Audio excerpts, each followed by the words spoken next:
brings you Hedda Hopper.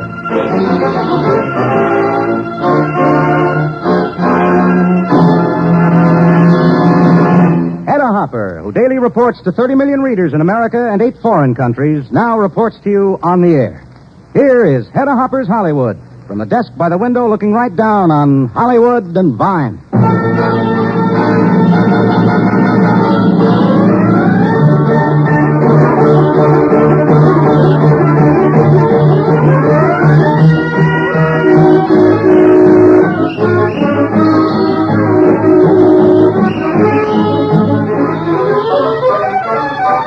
And here she is, Hedda Hopper.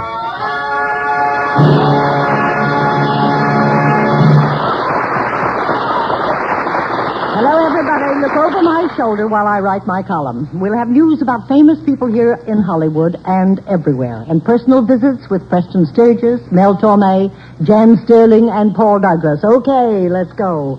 Anatole Litvak will marry Hildegard Neff in Germany. She was a German war bride, married an American lieutenant who got her out of Germany after the war. David Selznick gave her a year's contract. She divorced her husband, and now she'll marry a famous director. Deanna Durbin married her third husband, Charles Davis, December the 21st in France, and expects a baby in July. Harold Lloyd Jr. enlisted in the Army Air Corps. Doris Day and Marty Melcher will marry in April and honeymoon in New Orleans. Ava Gardner's been shopping in New York with Frank Sinatra's mother. Gypsy Rose Lee told her 5-year-old Eric he had been offered a spot on a kiddies television quiz show. Said he, "Oh, that's fine. What do they pay?" Claudette Colbert gets a Time write-up as an artist, not actress. Since she took up painting as a hobby and made it pay, she's being called Madame Rembrandt. Claudette doesn't know it yet, but Darryl Zanuck wants her for the comedy Don't Call Me Mother. Stanley Donen, the love light in Liz Taylor's eye, is married to a dancer at Metro. They've been separated a year.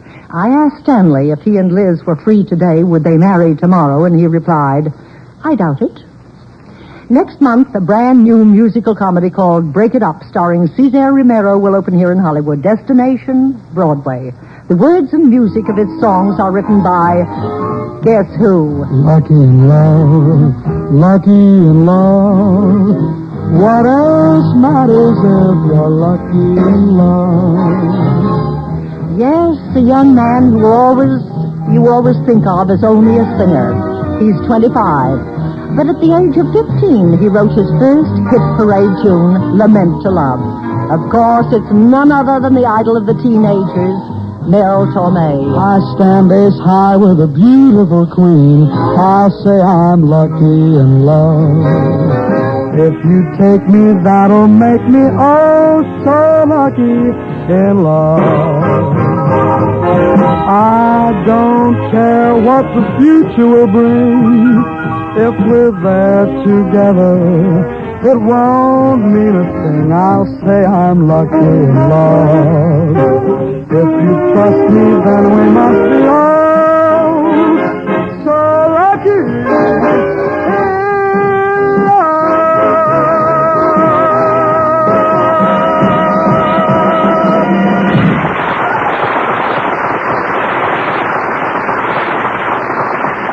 You're quite a versatile lad, aren't you, Mel? Well, thank you, Miss Harper, but you know what I really want to do? I want to be an actor. And when do you think you'd find the time? Well, I used to be one, for years on radio. Oh, no, I didn't know. All I know is that you're one of the country's most popular singers. Well, thank you again. The competition's getting pretty tough in that field. What do you mean, Mel?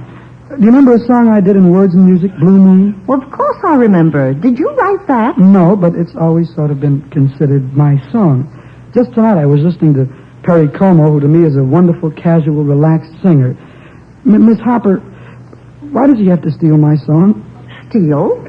He stole your song? Sure, he did it tonight just like this. Blue moon,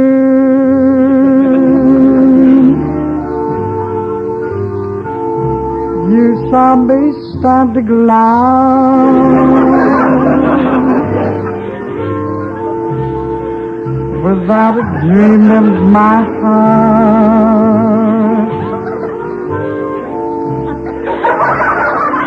without a love of my own. Why, that's terrible. Let's go out some dark night and slug him. Has anybody else ever... Sure. Billy Eckstein, he tries to do it something like this. Blue moon, you just was there.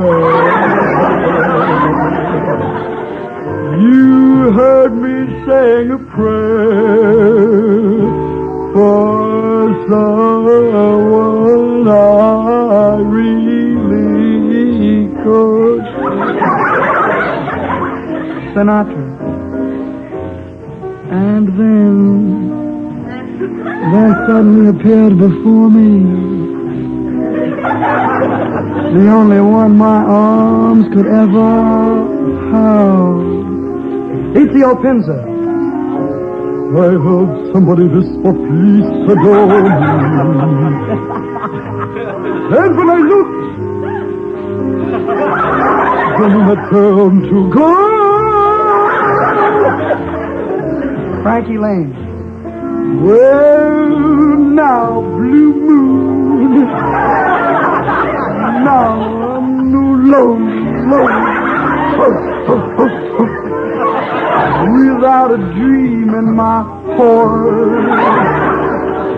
Me, Miss Harper. Without a love on my heart.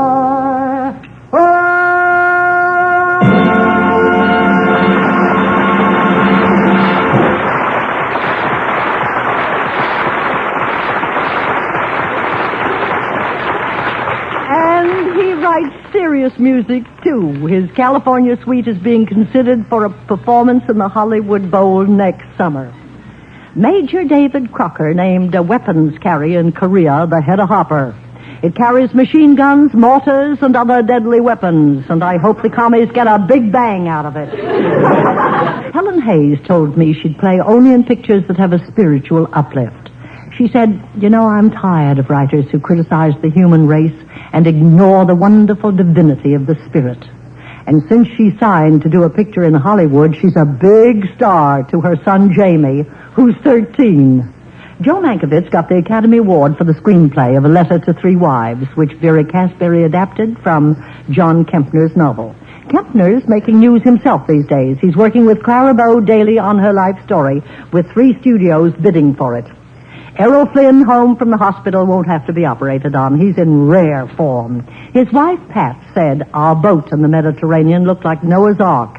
We had 3 dogs, 2 cats, 2 pet chickens, a canary, and goldfish. But we only ate the chickens. Hollywood's most fabulous jack of all trades is Preston Sturges. From flyer in the First World War, he turned Broadway playwright, with such hits as Strictly Dishonorable. In Hollywood, he's not only written but directed pictures like The Great McGinty, The Power and the Glory, The Miracle of Morgan's Creek, and Mad Wednesday. He writes songs. He runs a restaurant where he's planning to offer one-act plays as part of the menu. He owns a machine shop which manufactures his own inventions. But the other night I heard Preston in a role that's dangerous even for a jack of all trades. He was being a crystal gazer. Crystal gazer? No, Hedda. That's for people who read tea leaves like weathermen and columnists. You never mind the dialogue, Preston. Oh, I made a crack, I know. I said that in your column I thought you'd been beating around the bush. In other words, pussyfooting. Well, I've been called a cat once or twice, but... Hedda, why don't we come right out and discuss the biggest question in Hollywood?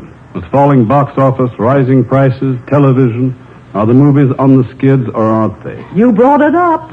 Now knock it down. Well, I have some opinions about the future, and one of them is that you can usually judge it by the past.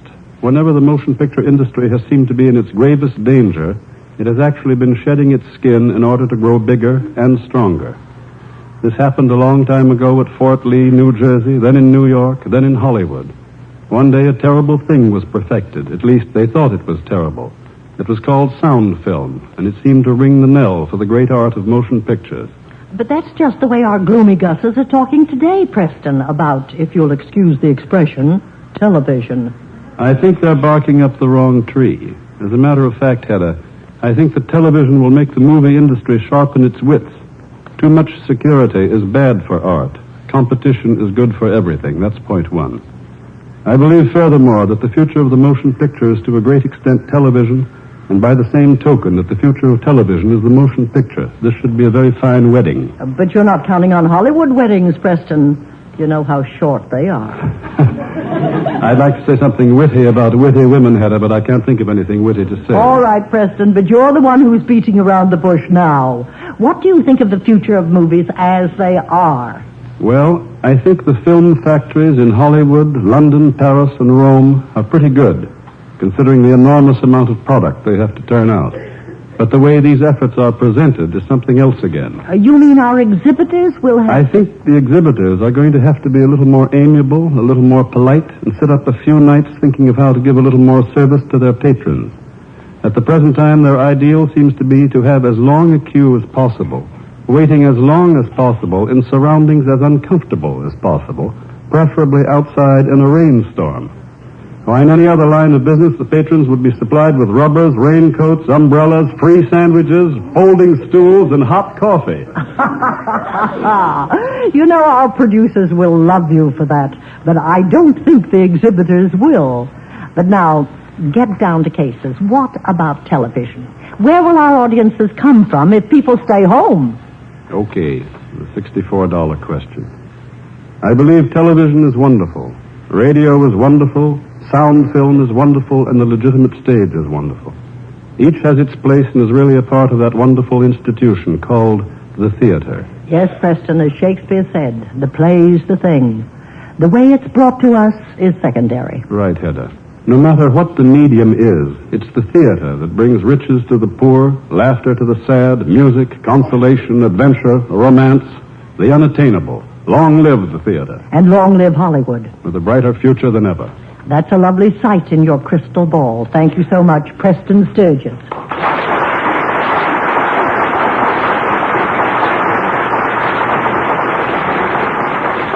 The late Will Rogers started a coffee shop years ago in the old Fox lot. It still exists. Everyone saves themselves from stars to prop boys. Stars pay $1 for a cup of coffee. Workers pay a nickel. Recently, Betty Grable finished shooting a picture on the old lot and was told they had $5,000 from the kitty, which promptly went to the Covina orphanage. Gaylord Hauser, who practices what he preaches about diet and looks half his age, donated $1,000 to the American National Theater Academy in the name of his great friend, Elsie Mendel, and he hopes the rest of her friends will do likewise. There's a girl here who calls herself the Lonesome Gal. She talks about emotional security over the airwaves. I caught this line. Sweetie, I don't know about you, but I still feel a glow. When I woke this morning, I felt as though you had smothered me in mink.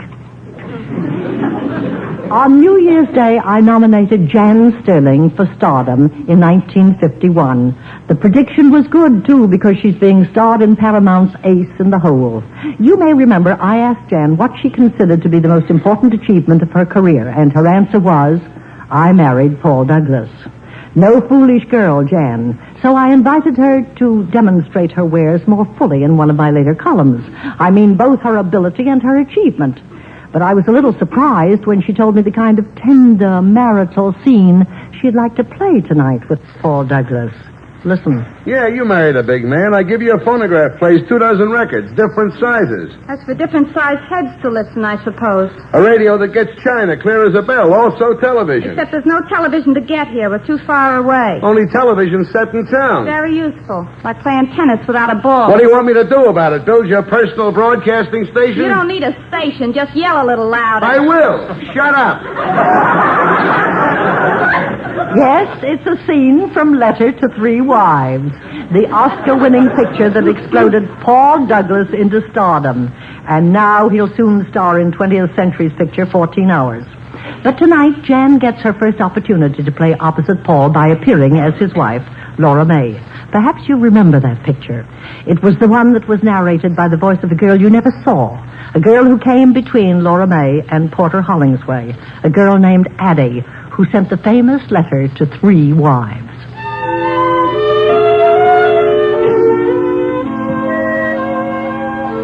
Yes. Addie, that's me. You don't really need to know anything about me, though any small-town country club that doesn't have one like me is very dull. And you don't need to know anything about the other two couples involved. the other two wives. Let's just talk about Porter and Laura May. They've been married 3 years so happily. Such mutual admiration and respect. Yeah, look at the way my wife dances a rumba. It's in her blood, Laura May. She comes from an old Spanish family named Finney. Looks good dancing with Brad, though. Looks like class. But it's him, not her. Was she dancing with a tramp, she'd look like a tramp. Got no class of her own. I like class. Addie's got class.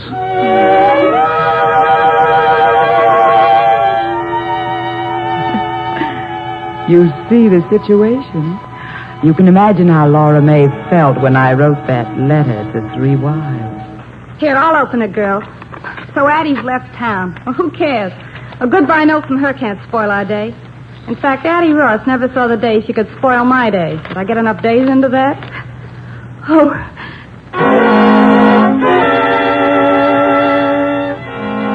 Yes. I'm afraid I set all 3 of them back on their well-kept little heels.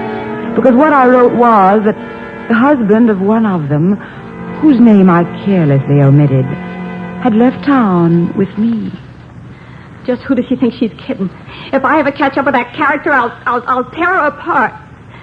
Well, what are you two looking at me for? Well, my marriage is just as gilt-edged as yours. Oh, you think it's Porter who ran away with Addie? Don't make me laugh. We're meant for each other, him and me. Yeah, we've always been. Since the word go. Since our first date. Since we first saw what the other one had.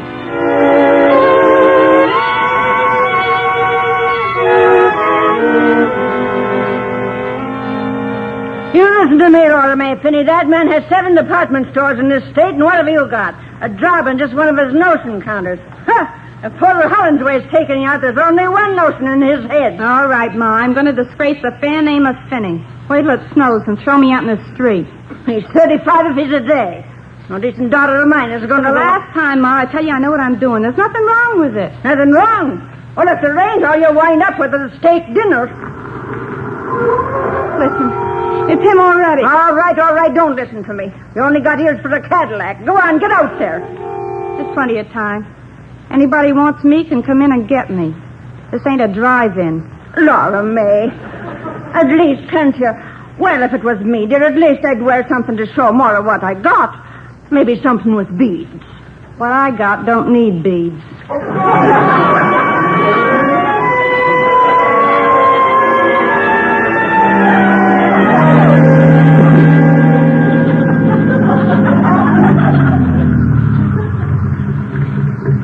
Well, it's been a very lovely evening, Mr. Hollingsway. Yeah.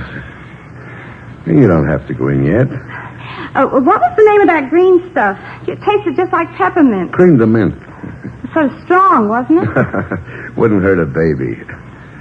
Laura May. Are we going to talk about the store now? I mean, well, that's why you asked me out, isn't it? Oh, tomorrow's plenty of time for Because that. I understand Miss Lipke's leaving next week, and to see if Miss Goldberg moves up, then you'll need a new assistant supervisor, Like flies around honey. Huh? You and your boyfriends. I thought we settled that. I want to talk about it some more. What makes you so interested in my boyfriend? What do you think? Laura May, you said there was no one in particular. Yeah, which one of these is the ashtray? Huh? Oh, there. You're smart, aren't you? Thanks. Plenty smart, huh? Well, I got some pretty definite ideas. But I really don't know what you mean. What's the matter, Porter? Nothing. Skip it. You know, you're one of those girls that doesn't like to talk about her private life. What you do is your own business. That's right, Porter. I like that. I like you to call me Porter, too. Do you? Say, I know a place where there's a lot better view than this. Do you? Oh, look at the time. Thanks again. It's been a very lovely evening, Mr. Hollingsway. Laura May! Oh, brother.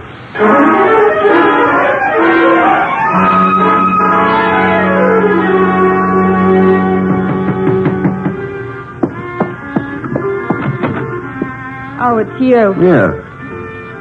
Oh, where's the family? You alone? How many times in the last 3 months have you asked that kind of question? Oh, take it easy. Well, yeah, I just wondered if... Ma's getting ready to go out and play bingo. I've been sitting here listening to the radio. Big New Year's. I thought you had some high society plans, too. Quit fighting, will you? Have you got another dress? Why? I want to take you to a party. Addie Ross's party? Yeah. What's the matter? She need another waitress? I told her you and me had a date and not to expect me unless you could come. Oh, we haven't got a date. Oh. We'll go someplace else. No. Why not? You know why not. Look, these are for you. Orchids. Thanks. But I'm not going anywhere. Laura May, I can't take it I thought we anymore. decided to leave it alone. It's worse not seeing you, knowing you're here, wondering about you, worrying who you're with. I can't sleep nights thinking about you. You know what you're doing to me. And you know all the answers. Oh, gee, what's the use, Porter? You're a big, tough operator. You know what you want in your own terms, and you keep trying till you get it. If I let you. And you're a smart little cookie that'll get what you want if I let you. So, okay, I'll let you. I'll marry you. Well, how's about it? Thanks for nothing.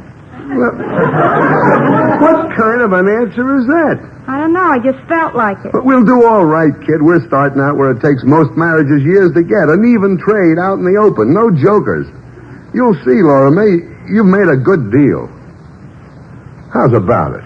Laura May, honey, if you want me, I'll be at the Callahan's. Happy New Year, Ma. Saying? We're going to be married. Bingo!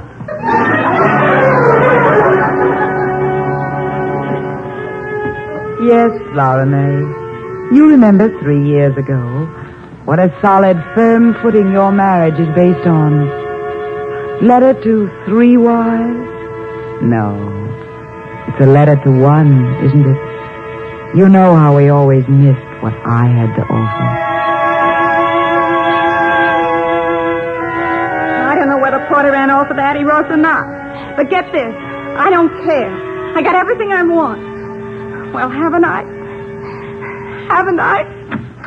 Excuse me, Mrs. Hollingsworth. Anything wrong? Oh. Don't you want me to turn on the light? What? Oh, yeah, Mamie. I thought you'd want to start getting dressed for the country club. Mr. Hollingsworth just came in. What? Porter. He just came in. Well, what's eating you? Let's have a drink. Addie Ross left town today, and, she took somebody's husband with her. Yeah? Well, you seem real excited about it. Like I told you, we're having lamb for dinner. What do you want me to do, sue somebody? I'm tired. Well, I figured you might be the lucky boy. Then it must have broke your heart when I walked in here. Funny you should mention my part. It's the one part of me you never showed any interest in. So you figured I ran away with Addie Ross. How'd it feel? Oh, you don't have to tell me. I can tell you. You ought to go on information, please. So what? I got mine. That's what you You thought ought to to get a yourself. concession at some carnival. You're a regular mind Yeah, reader. 3 years of playing a good wife. Here's where I cash in. Here comes a payoff. That's what you I've been a thought. good wife.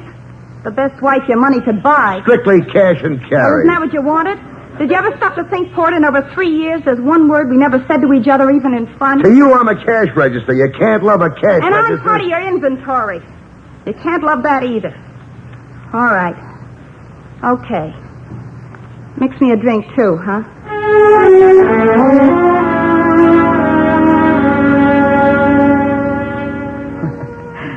It must have been quite a party that night.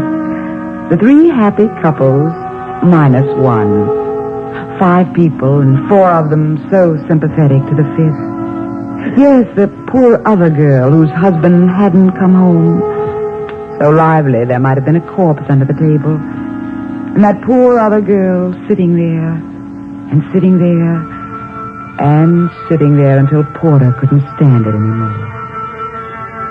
Look, your husband told you he had to stay in town at the office tonight, didn't he? Oh, why don't you believe him? Why didn't you leave her alone, you big... Shut up. You keep out of it. Everybody else, too. Now, listen, kid, you're too young to... Well, you could find out for yourself later on, but I can't stand watching you. Your husband didn't run away with Addie Ross tonight. I did. What? Well, so what? I'm back. A man can change his mind, can't he? Now, go on. Out of your nose. Get out of here, all of you, will you? Well, you heard me say it. Now go Certainly, dance Porter, or something, will you?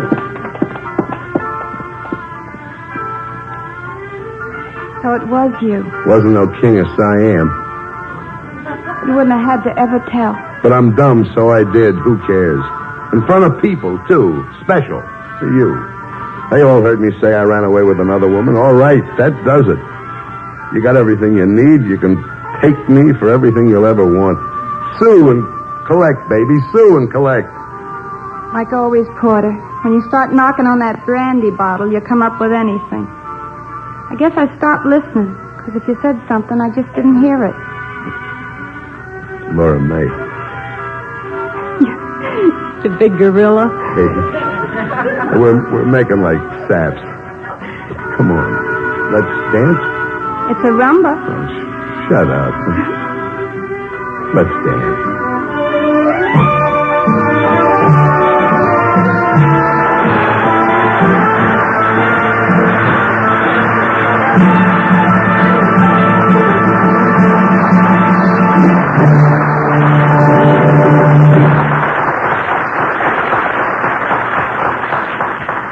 What I know about international relations wouldn't fill the flyleaf of Quick magazine. But I'm a native-born citizen and a mother, and during the past week I've been trying to make out what's going on in the United Nations at Lake Success. I'm as confused as you are. We're fighting a war in Korea under direction of United Nations. Our principal enemy is Communist China. And to date, these Reds have killed, wounded, or caused to be missing more than 40,000 American boys. And in the face of all this, what has the United Nations been doing the past week? Answer. Trying to decide whether Communist China is the enemy. Now I ask you, is this soap opera or a comic strip? What does the United Nations require in the way of bloodletting? What does it mean by approving the war and then not naming the enemy? What does it mean by considering Communist China for a seat in this family of nations while these Reds murder the men fighting under its banner? Is it any wonder, then, that fathers and mothers question the draft of 18-year-olds? They want to know where we're going and why. If we have to fight a war, let's fight it our way. Let's issue the orders from Washington, not from Lake Success. Let's not pull our punches while the diplomats palaver and stall in the United Nations. Let's tell the world that 40,000 American boys are 40,000 too many to sacrifice on the altar of diplomatic double talk. And that from now on, we mean business. Our business.